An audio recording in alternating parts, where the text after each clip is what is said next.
Nun glauben die Leute ja wirklich ein bisschen, dass Psychologen und Psychiater, also Psychos eben, immer sofort alles verstehen und durchschauen.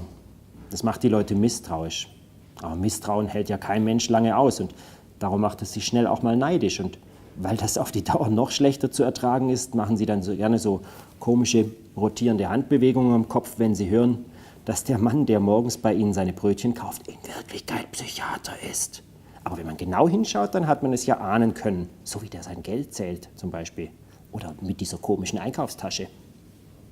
Dem Hepp war das egal oder anders. Er hatte im Lauf seines allseits bemitleideten oder bekopfschüttelten Berufslebens sogar seinen Spaß daran gefunden.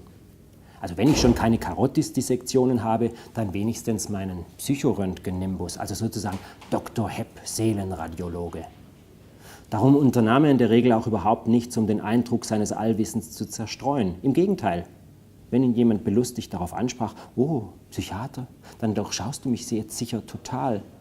Dann konterte er dieses abgewetzte Klischee mit einem geheimnisvollen Satz, wie zum Beispiel, exakt. Aber oh, was ich da gerade sehe, das ist ja sehr, sehr unanständig. Das hätte ich nicht von dir gedacht.